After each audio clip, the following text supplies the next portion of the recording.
देवेंद्र फडणवीस के शपथ ग्रहण पर क्या एकनाथ शिंदे ग्रहण लगाकर चले गए हैं? कल महाराष्ट्र के अंदर नई सरकार के लिए 3 लोगों ने शपथ ग्रहण की, जिसमें देवेंद्र फडणवीस ने सीएम पद की शपथ ली, एकनाथ शिंदे और अजीत पवार ने उप मुख्यमंत्री पद की शपथ ली। इस शपथ ग्रहण समारोह के अंदर कई बॉलीवुड हस्तियां, कई बड़ी बड़ी राजनीतिक हस्तियां भी शामिल हुई। वहीं बीजेपी आलाकमान के कई बड़े नेता, गृह मंत्री अमित शाह से लेकर पीएम नरेंद्र मोदी और एनडीए दल के भी कई नेता इस शपथ ग्रहण समारोह के अंदर देखने को मिले, जिसमें नीतीश कुमार और चंद्रबाबू नायडू, जो कि केंद्र में सरकार के एक बड़े सहयोगी हैं, वो भी देखने को मिले। इस बीच में जहां एक तरफ एकनाथ शिंदे पिछले 12 दिनों से इस जद्दोजहद में लगे हुए थे कि किसी भी तरीके से महायुति के अंदर उन्हें सीएम बनाया जाए, लेकिन जिस तरीके से इन 12 दिनों के अंदर एकनाथ शिंदे जो डील बीजेपी पार्टी के साथ करने में लगे हुए थे, जिस डील को क्रैक करने में लगे थे, वो डील तो नहीं हो पाई और एक तरीके से बीजेपी पार्टी ने ज्यादा सीटें लाने के बाद ये सीधे सीधे दावा कर दिया कि वो अपना मुख्यमंत्री बनाकर रहेंगे। ऐसे में एकनाथ शिंदे को कॉम्प्रोमाइज करते हुए उप मुख्यमंत्री बनना पड़ा। लेकिन अब सिर्फ सोचिए, 12 दिनों से ये रस्साकशी चल रही थी और 15 मिनट के अंदर ये पूरा का पूरा शपथ ग्रहण समारोह निपटा दिया जाता है। लेकिन क्या अब बीजेपी सरकार के लिए महाराष्ट्र के अंदर अब सरकार को चलाना इतना ज्यादा आसान होने वाला है? महाराष्ट्र के अंदर अब असली खेल आप कह सकते हैं शुरू हो चुका है। मुख्यमंत्री उप मुख्यमंत्री के शपथ ग्रहण के बाद अब जो आप कह सकते हैं कि असली डील करने की बारी तो अब आई है। जब इतने बड़े बड़े पदों की जो परेशानी अब तक चल रही थी, उस पर सब कुछ बीजेपी पार्टी सेटल डाउन कर चुकी है, लेकिन अब मंत्रालयों को लेकर महायुति के अंदर पेच फंस चुका है। जहां एक तरफ एकनाथ शिंदे ने सीएम पद के बदले कई बड़े मंत्रालय जो हैं वो महायुति से मांग लिए हैं, या कहें कि बीजेपी पार्टी से मांग लिए हैं। उनका कहना है कि जब मुझे सीएम नहीं बनाया गया और जब मैंने ये भी कहा कि ये कहा गया कि एकनाथ शिंदे ने कहा कि अगर मुझे सीएम नहीं बना रहे तो आप लंबे समय के लिए मत बनाइए, सिर्फ 6 महीने के लिए ही सीएम बना दीजिए। शुरुआती दौर में तो एकनाथ शिंदे ने कहा मुझे उप मुख्यमंत्री भी नहीं बनना।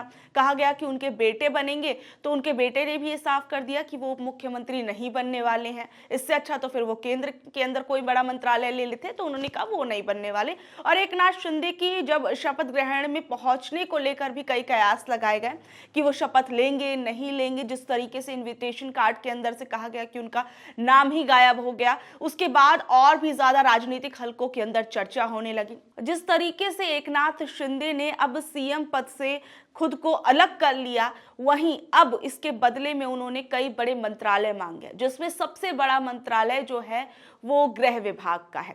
और इसके अंदर एकनाथ शिंदे का कहना है कि वो ने सीएम पद के बदले में ये मंत्रालय चाहिए, लेकिन बीजेपी पार्टी बड़े मंत्रालयों को अपने पास रखना चाहती है और इन बड़े मंत्रालयों को वो किसी भी कीमत पर अपने सहयोगी दलों को नहीं देना चाहती। और अगर सबसे बड़ी चीज, एकनाथ शिंदे जो है यहाँ पर अपना एक तरफ ज्यादा मुंह खोलेंगे तो दूसरी तरफ अजीत पवार की लिस्ट भी लंबी होती चली जाएगी। क्योंकि देखिए, अजीत पवार अभी बहुत उस तरीके से कोई उनकी बड़ी डिमांड या फिर कुछ भी नजर नहीं आई। उन्होंने उप मुख्यमंत्री पद की शपथ ले ली, लेकिन अब असली डील की बारी तो अजीत पवार के लिए भी आ गई है, क्योंकि अजीत पवार भी अब अपनी लिस्ट को कहीं ना कहीं लंबा करेंगे। और जिस तरीके से, क्योंकि एकनाथ शिंदे की पार्टी की जो ज्यादा सीटें आई हैं, तो उस तरीके से अजीत पवार की पार्टी की परफॉर्मेंस भी इस चुनाव के अंदर काफी ज्यादा अच्छी रही। तो ऐसे में अब अजीत पवार भी पूरी बड़ी डील करने के मूड में नजर आएंगे।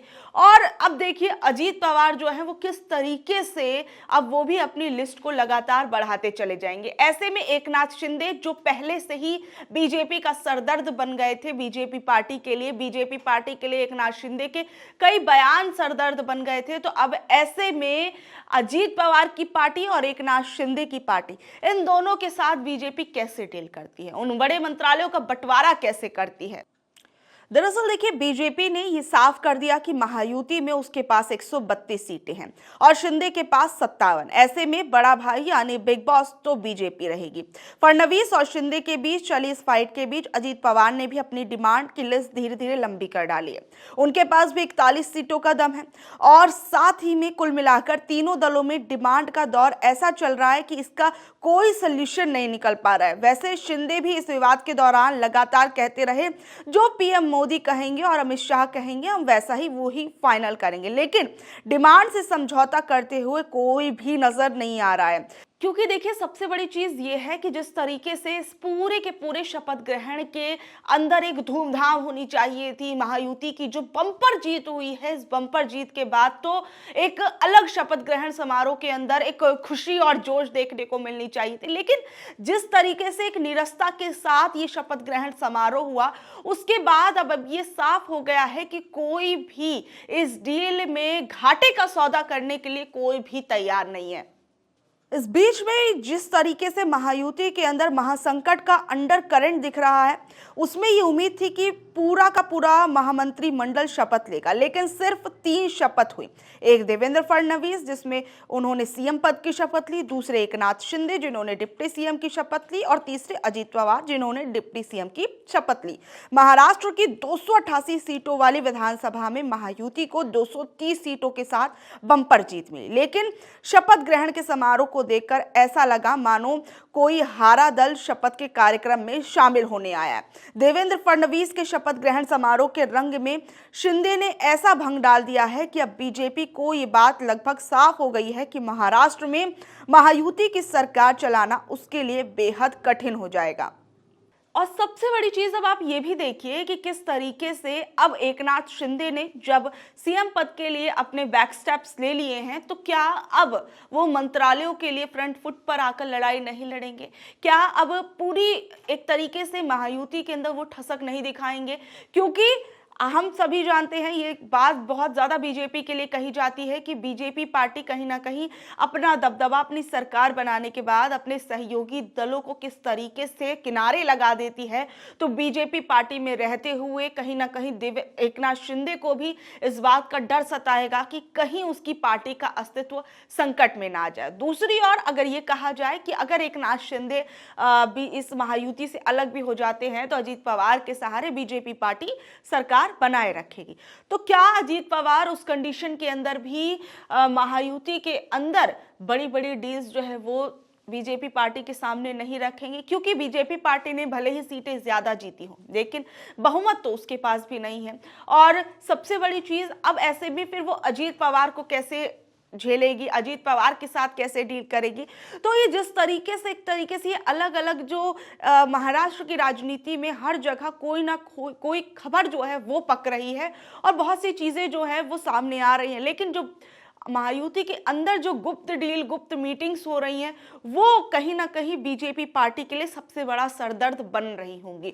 और इस डील के अंदर ज्यादा से ज्यादा प्रॉफिटेबल डील हर दल करना चाहता है, जिसमें एकनाथ शिंदे अब इस डील में एक मुख्यमंत्री बनने के बदले गृह मंत्रालय और कई बड़े मंत्रालयों पर अपना हाथ रखने की कोशिश करेंगे, जिस पर बीजेपी जो है उसे वो चीज कहीं ना कहीं नामंजूर होगी। ऐसे में क्या महाराष्ट्र की राजनीति के अंदर फिर एक बार राजनीतिक भूचाल आ जाएगा, या महाराष्ट्र की राजनीति आने वाले समय में बहुत कुछ बदलती हुई नजर आएगी? बहरहाल आप लोगों का इस बारे में क्या कुछ कहना है, नीचे दिए गए कमेंट बॉक्स में जरूर बताइएगा। और ऐसी अपडेट से जुड़े रहने के लिए देखते रहिए ऑनलाइन न्यूज भारत। मैं आपके साथ शालिनी, धन्यवाद।